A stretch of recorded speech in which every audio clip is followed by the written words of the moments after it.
Welcome to The Paradigm Shift on 4ZZZ 102.1, where we challenge the assumptions of our current society to resist oppression and investigate alternative ways of living, for a world based on justice, solidarity and sustainability.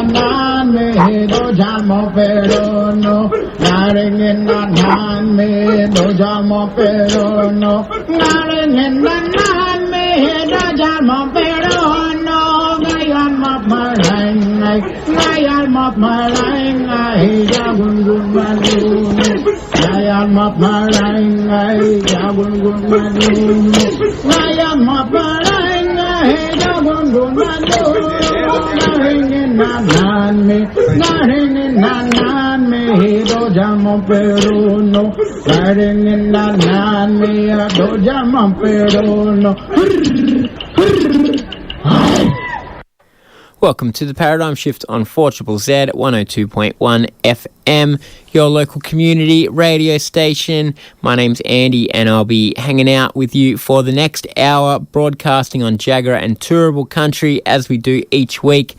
And today on the show, we are going to be talking about Palestine. It's not a new political issue, but it is one that I think it's worth touching back in on every now and then, because for Palestinian people, they live it every day. And if you follow the news there's constantly reports of violent attacks by settlers on Palestinian people, on the expanding of Israeli territory, and all kinds of disagreements. And for people who are in the Gaza Strip or in the West Bank, their daily life is one of definite oppression. And for the rest of us, we maybe think, oh yeah, that's more news about Palestine, but they are living it. So I think it's good to every now and then refresh ourselves, hear what's going on and what we can do to support the people there just trying to live in their land.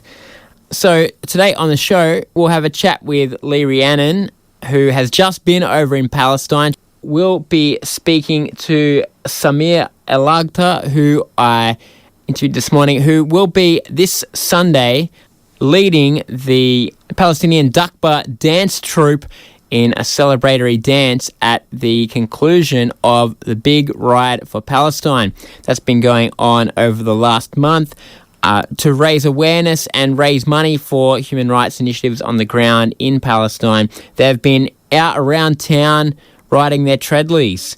You might have seen some maybe in green Palestine jerseys, and they've been raising money for, I think there's a few different organisations. One of them is a Palestinian women's health organisation, which was started by a woman called Olfat Mahmoud.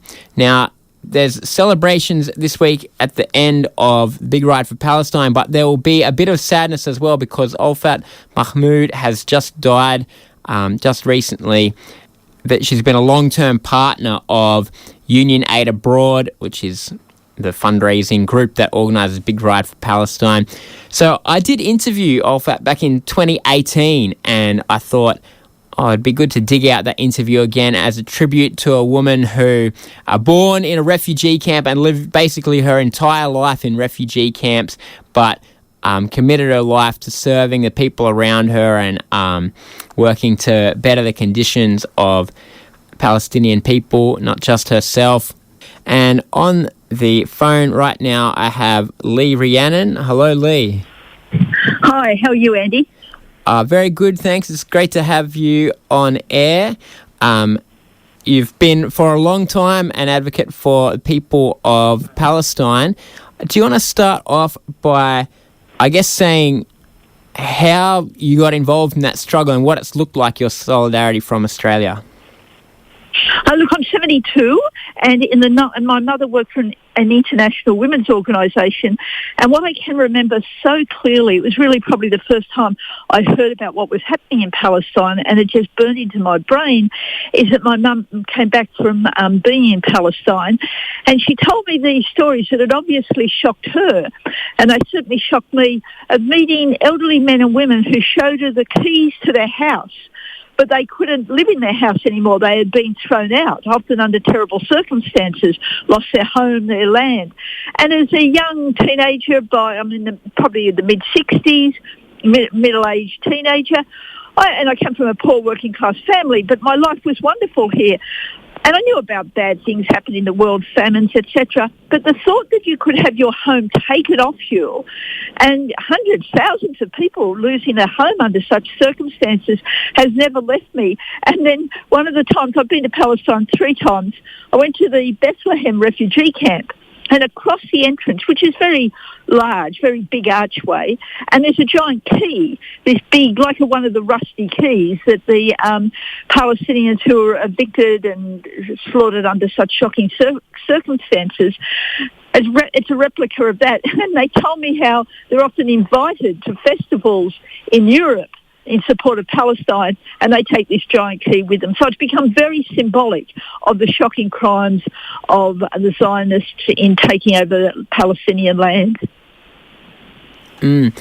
And you've been involved in Palestinian solidarity in Australia now, I guess, since then, since you were a young woman hearing that story. Amongst other things that you've done, you were a New South Wales Senator for a long time as well with the Green Party. You've had lots that's kept you busy.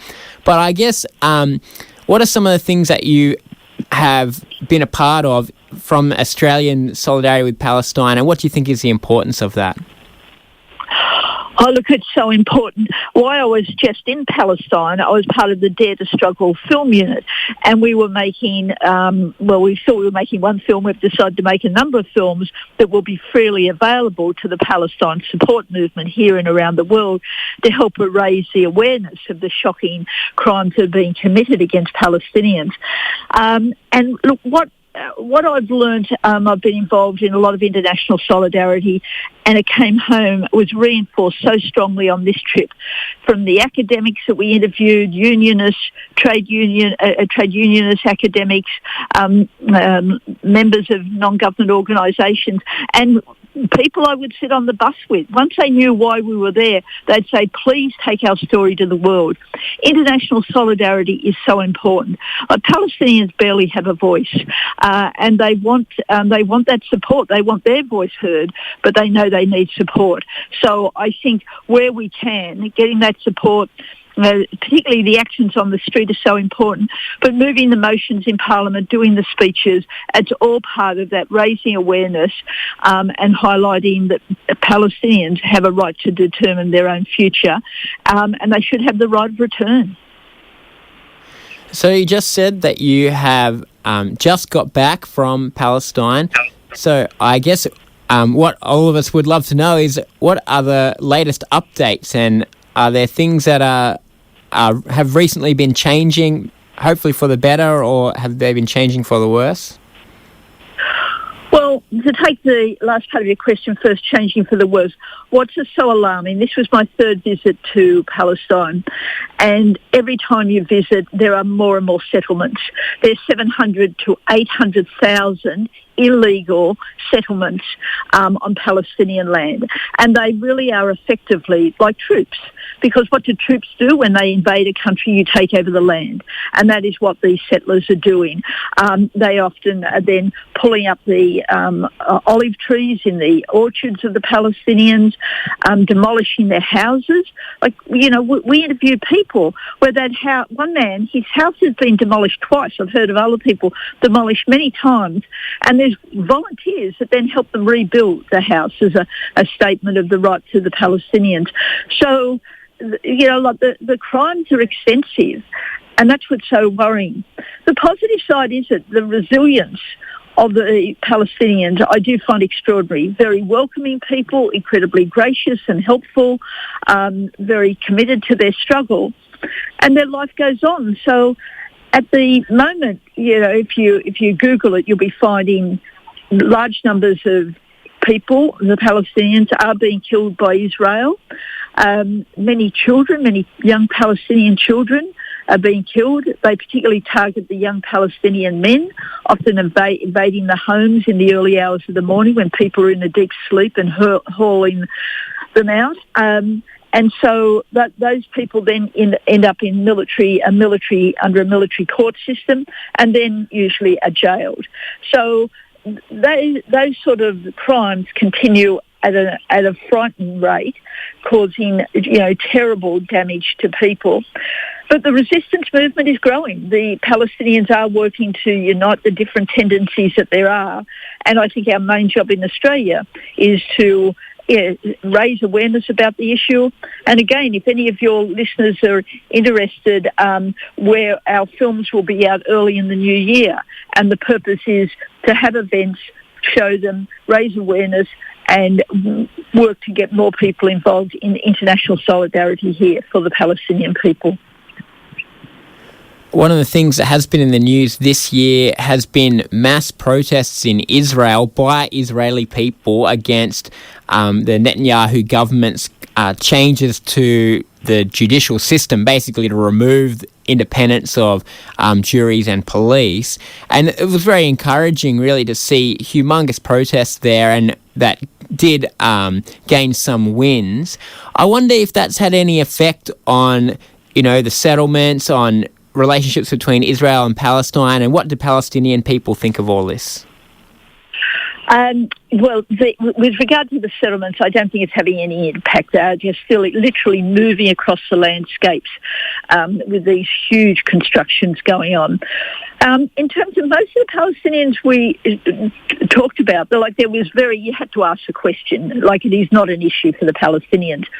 And why it isn't, and why they say that to explain that to you, is because what they're seeing in these battles is that it's really a battle between two sections of Israeli society to maintain the privileges that they have.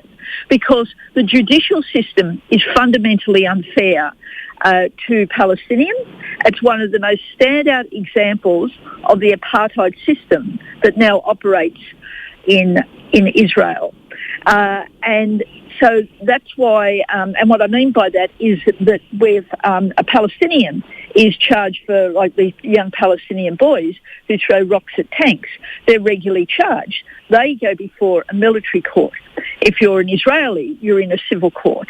And so there was cynicism among the Palestinians that we spoke to about this. They can't see that there's going to be change that will come out of that's going to bring justice for Palestinians. It really is different sections of Israeli society battling for their privilege. Having said that, though, my own personal take on it, I can see what the Palestinians say.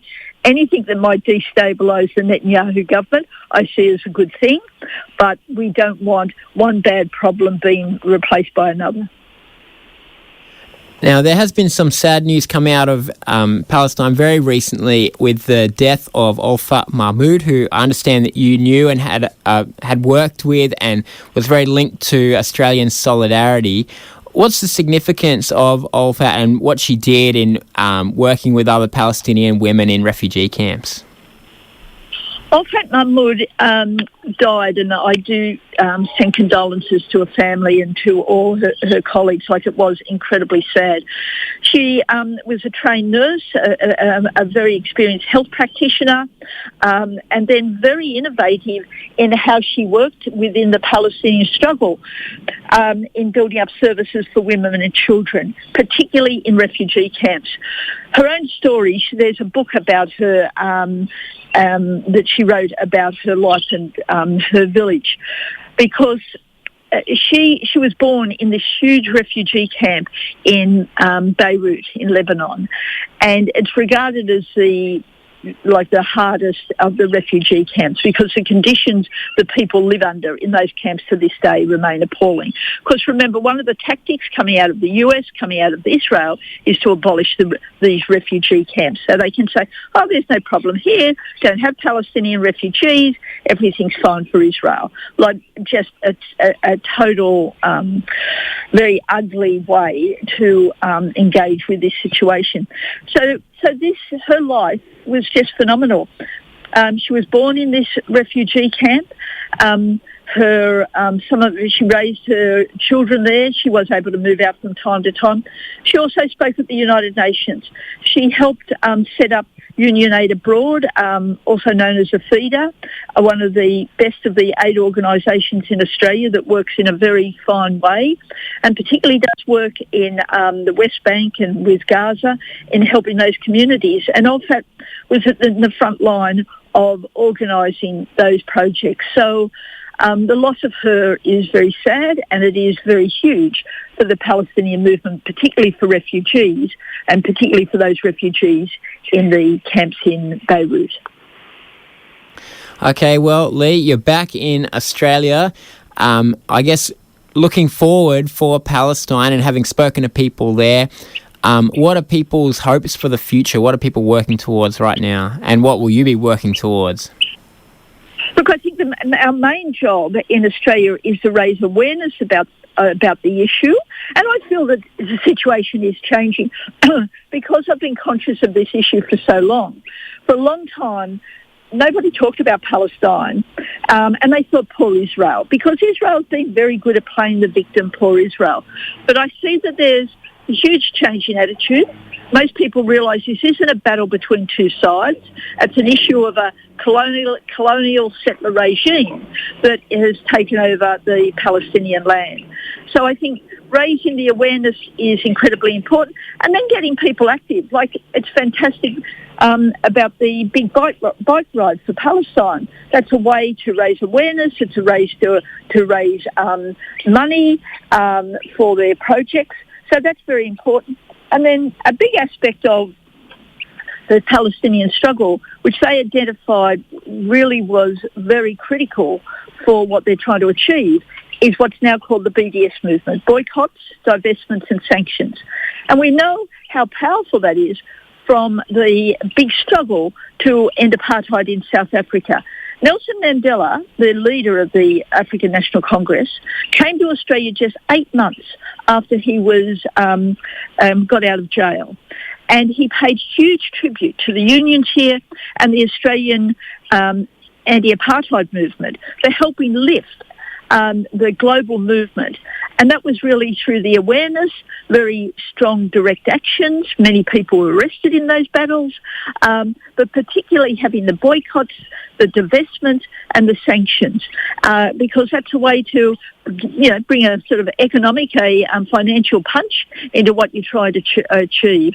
So there needs to be many aspects to this struggle, and it's just critical that we keep standing with Palestinians.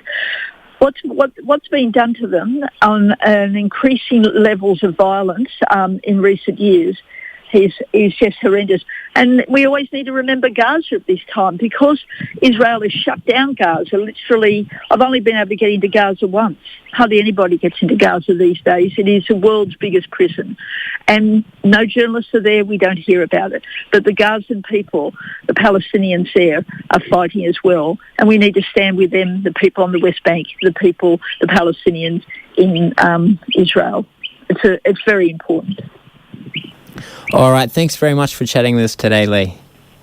Thank you very much, Andy, for your time. Good to talk to you. Bye-bye. You are on the Paradigm Shift on 4ZZZ. Lee Rhiannon, who has just returned from Palestine, as she was saying.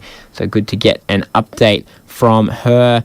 We're talking about Palestine today on the Paradigm Shift because we always should keep it in our minds, the struggles of people there, but also because this Sunday is the closing event for the Big Ride for Palestine, which is one of the big events of Brisbane Palestine Solidarity that happens each year. There are other events, as always, commemorations of Al-Nakba, the original dispossession of Palestine, and I think there's actually monthly vigils on Friday mornings that the Palestine Solidarity group does as well.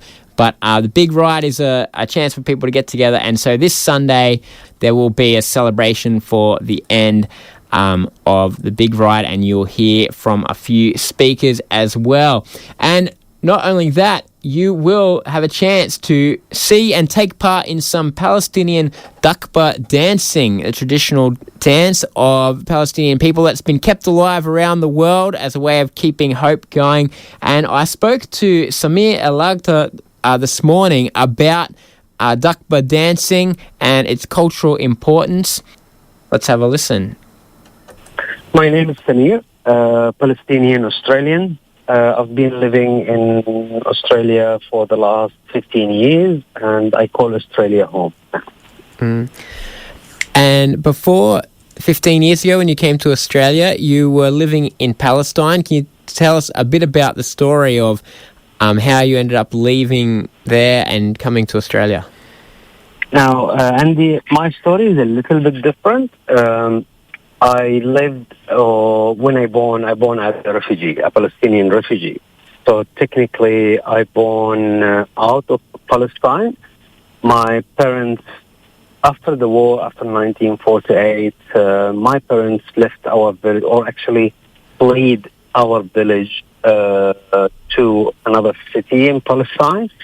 And then they had to leave there because of the war and because of the conditions there. And technically, I born in Middle East, in Saudi Arabia, because my parents didn't have a Palestinian ID. We always had a Palestinian refugee passport, which has a lot of restrictions and complications. So technically, I lived almost half of my life as a refugee. So you were just living in refugee camps with other Palestinian refugees? No, we used to live in a normal city in Saudi Arabia, different than the refugee camps in Jordan or Lebanon or Syria, but it was kind of a normal living.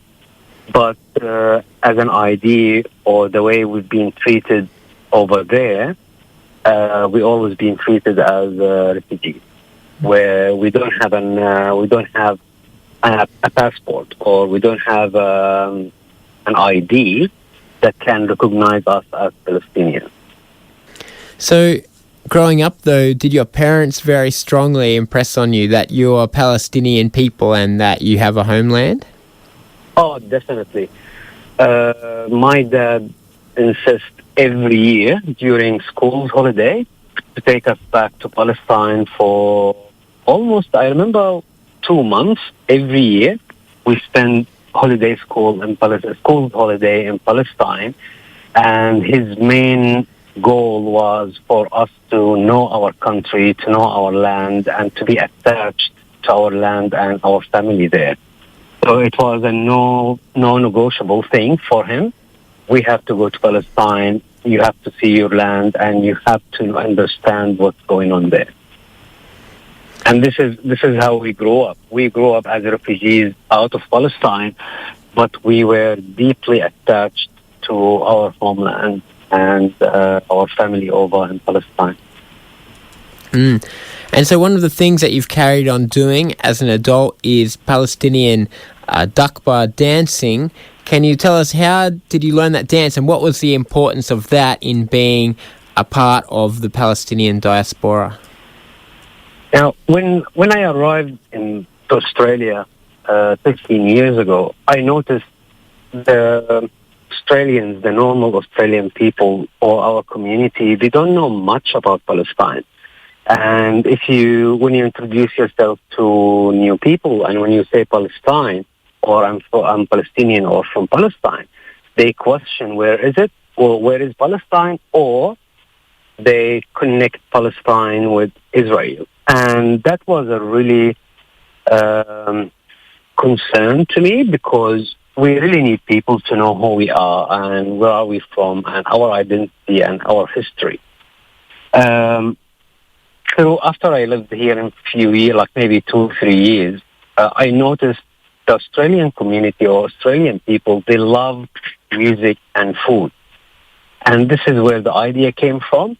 The easiest language to speak to people out of politics is just talk about music, dance and food. Introduce yourself or introduce your heritage or your history to them through dance and music. It was the easiest way for people to listen and ask questions. And I think I did what we did, me and my friends doing our dakbe troupe, is just introduce our music and culture and history to the Australian community and to other communities. And we were really impressed the way everyone communicating with us. They asked, "Oh, we never knew about this. We don't know that Palestine has a history or different history or the conflict between Israel and Palestine. They always knew the conflict from one side, and they never heard the other side." And that was a really important message for us to start our conversation with our community. And what about for you as Palestinian people? When you do the dance, is there something it does for you personally in connecting you with that land where, you know, you've never lived but that you claim still as your homeland? Absolutely. Now, just to give you a brief, Andy, about the dakbe, the Palestinian dakbe. Dakbe means stomping by your feet on the ground or on the floor. The dakbe is a very folk dance or traditional dance. It started long time ago in Palestine, and it came from when the farmers work in the field, and they didn't have much tools or equipment to harvest or to work on their farm. So technically, they used their feet to stomp the ground or mix if you want to say, mix the sand with water or mix the mud and work on their field. So technically, they were using their feet all together, stomping the ground or the mud to grow their produce. And this is where it came from. And when I personally learned the dance in Palestine, when I used to go there every summer or every holiday with my family, the dakbe dance is more about joy and people gathering together. So there is no occasion, a happy occasion in Palestine. There is no happy occasion in Palestine without dakbe dance, Palestinian dakbe dance. It has to be there. It's kind of celebration and joy for everyone to participate together. And this is what we explain to our audience here when we do any multicultural events and we get invited to perform Palestinian dakbe. The first thing we introduce the Palestinian dakbe, and I can see on people's faces the way they are listening and engaging with us. And once we start the performance and we encourage everyone actually to join us to dance Palestinian dakbe or do a small move, people love it. They get really engaged and involved because they found a way to communicate with Palestinian or connect with Palestine. So do you think in terms of the Palestinian longing for a homeland, or I guess to stop Israel taking away what's left of Palestine and the continuing settlements, do you think that kind of doing the dance and building that connecting people here with Palestinian culture, do you think it does affect Palestinian life and politics beyond just the dancing? Absolutely, and it's not a secret that because of the occupation, the Palestinians they are losing the part of their culture or part of their I don't know what would you call it, but we know because of occupation they didn't only occupy our land, they occupied our food, our music, our even clothes, if you know what I mean. And for us to tell the Australian community or to tell the Australian people, this is not, this is a Palestinian music, this is Palestinian food, this is Palestinian traditional dress. Our kufiya, and everyone knows the Palestinian kufiya, the black and white one. we've been noticing, and everyone knows it, you can see it on social media and online, the Israelis trying to claim even the kufiya and change the color. They try to claim the music. They try to claim food and everything. It's not only occupying a land. They want also to remove our identity from all aspects of life. And for us as Palestinians, this is maybe the main message we are doing, trying to teach people or tell people there is another story, and there is another side of this story, and Palestinian people or Palestinian culture does exist. Now, this Sunday, you're going to be dancing at the finale of the Big Ride for Palestine. People have been riding around Brisbane, both trying to raise awareness for Palestine and also raise money for humanitarian projects there. Correct. What does it mean to you as a Palestinian refugee to see people doing that kind of solidarity? It's the least thing to say thank you to them. I couldn't try it, or I can't try it, unfortunately, and otherwise I would love to be with them to raise money and do what they are doing.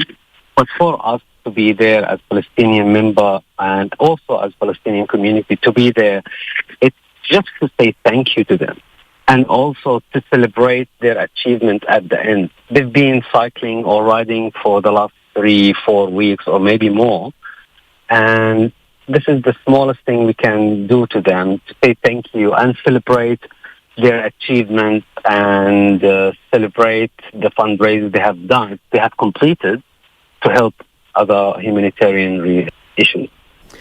Okay, thanks very much for chatting with us, Sameer. My pleasure. Thank you, Andy.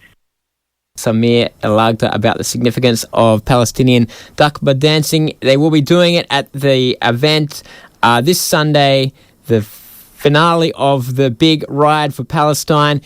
I'm getting texts in from Ian. He's telling me there's also Palestine Fair Trade Australia stall at West End Markets tomorrow.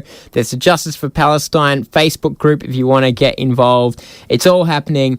I do want to play one last interview, though, for the show before we finish for another week, and that is with Olfat Mahmoud, who we spoke about her with Lee Rhiannon. She did just pass away after a life of giving and organising and working hard for her fellow Palestinians. And I did interview her back in 2018, and so I thought as a bit of a tribute, I would dig this one out from the archive. So let's have a listen. My name is Olfat Mahmoud. I am a Palestinian refugee from Lebanon.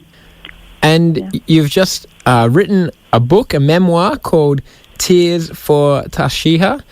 Can you tell us a bit about the book? That's true. The book is a combination of history and autobiography. It reflects the life of refugees, and the book also focuses on how our grandparents and parents talk to us about their homeland, about the right of return, and it's based on the right of return. It also talks about my experience working in a refugee camp as a nurse first, then in social work. It shows the struggle of the Palestinians in their daily life as well. It's interesting that you say the right of return and the importance of that for Palestinian people, because many, like you, were born in a refugee camp, born in Lebanon, but you still consider Palestine your homeland and a place that you want to go back to? Yeah, it's the land of my grandparents and parents. Even if I was born in Lebanon, I'm still Palestinian. I'm a Palestinian refugee. When you asked me to introduce yourself, I said I'm a Palestinian refugee. Lebanon is my second homeland, if you want, but I never felt it's my homeland. And so, growing up in Lebanon, you got involved, as you said, as a nurse and a social worker. What was the progression for that from somebody who grew up in a refugee camp? How did you become a nurse and then involved in an NGO? You know, our parents, they always told us, as a refugee, you lose your dignity. Education is the only way to gain your dignity again. And most Palestinians focus on education, and they want their children to be well educated. It's not easy. It's very difficult. But with some determination, I was able to be well educated. When I finished high school, I wanted to study medicine. I couldn't because my father couldn't pay for my education. We, as Palestinians, we don't have universities. It's all private sector. So I went and joined the School of Nursing, and I worked all my experiences through war. Then I changed my career because I had enough from, nursing wounded people and seeing the injustice. And so I stopped nursing and went back to university and studied sociology and psychology. And every few years, I will, when I finished my degree in sociology and psychology, I stopped for a few years to save some money, went back to do my master's and saved some money and went and I did my PhD in psychology. So this is how it was not easy. I kept stopping my education to be able to save some money and go back to continue. Now, you started an organization called the Palestinian Women's Humanitarian Organization. I'm interested because Palestinians are displaced people and refugees and a number of other issues, but what do you think is particularly different for a woman, a Palestinian woman, than it is from a man? First of all, in general, women, they have more responsibility towards their families. Like women bring up children, women, they are responsible for the family. So when myself and a group of other women, we decided to start this organization, we felt like if we find a woman's body, then we will be able to tackle women's issue. And this is why we started this organization, to be with women and work with women within her family. So if we have really a strong woman, then the next generation will be strong as well. So this is why we decided to work with women, to meet their needs and be with them and help them to be stronger and to be able to cope with their very difficult situation. Do you think it's more difficult for women in Palestine than it is for men? No, both are suffering actually. Both are suffering. But women it's another story, because women, they are in charge of their bringing up their children. And women, they have issues which should be met, should be tackled. So this is why we decided to work with women. But that doesn't mean we don't work with men, because I told you we work with women within her family. So many times we work with women and men at the same time.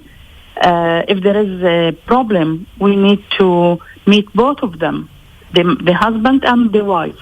So men are suffering as well. It's enough that they are not really, because as we are refugees in Lebanon, we have no right to work. So most men, they are not working. And that means more women are working than men, because we are only able to work within Palestinian workforce. And most of the jobs we have, it's social work, nursing, it's like teaching. So there are more female jobs. And this is why men also lost their main role as breadwinner. So they face a huge problem. But we are specialized in women's issue. There are other NGOs who work with men. But at the same time, we work with both women and men. The issue of refugees around the world in the last few years has gained a lot of attention, with people talking about a refugee crisis in Europe with the numbers, and in Australia, a government that's very anti-refugees. As somebody who yourself is a refugee and who works with refugees, what do you think of this kind of conversation? Look, I'll tell you, no one chooses to be a refugee. It's not a nice experience. It's not really a fruitful experience. So people, when they leave their country and they go to another country because of terror, because of war, because of persecution, And at the other end, they are treated badly. It's not fair, really. People always ask for help because they need help. And for me, as Palestinian refugee, I feel with the refugees. And my case is worse even because I'm not just a refugee. I'm a refugee and stateless. I have no country to go back to it. I have actually, but I am forbidden from going there. Yeah, and I guess that leads me to the next question of, for us, we're a long way here from Israel and Palestine, and the problems seem to grow and grow, and the Australian government is quite pro-Israel, and while much of the world is more supportive of Palestine, the United Nations, what do you think are the steps required for a just and peaceful solution there in Palestine? It's like the international community should put pressure on Israel to stop the war.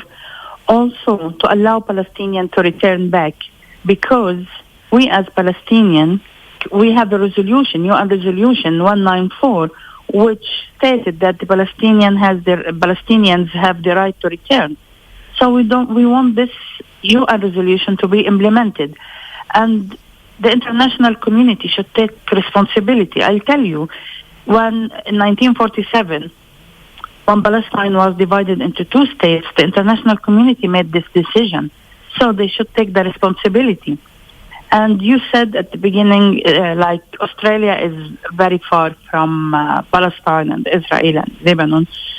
Yeah, we're not talking about distance.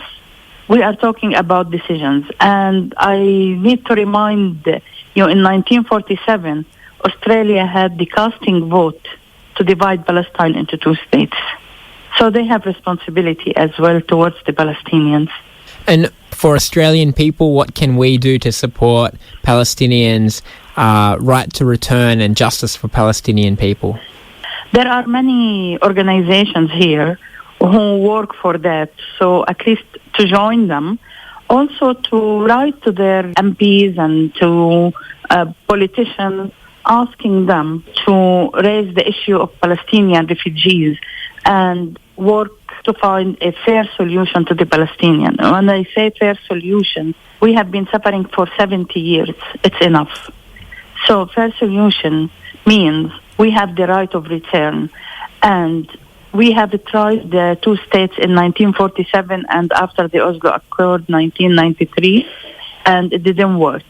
So what we want, why? We all believe in democracy. We all talk about the human rights. We all talk about justice. So the Palestinians should be given this right, and we should have one democratic state with equal rights and equal civil rights as well. We used to live together. Why not now? We used to live together, Muslims, Christians, and Jews. Why not now? We appreciate peace, and we want to live in peace as Palestinians. But peace alone is not enough. We need peace and justice. And we need to end the suffering of 70 years. Thank you, Olfat. Thank you. R.I.P. Olfat Mahmoud. That is an interview from 2018 that I recorded with Olfat Mahmoud, who has just passed away in a refugee camp in Lebanon. She never did manage to return to the homeland that she had longed for so much, and that she had worked all her life towards getting her people back there. But an inspiring woman, and what an honour it was to speak to her, as well as so many other people over the years on the paradigm shift that we have given their time to speak with us. That is just about all we have time for. See you next week.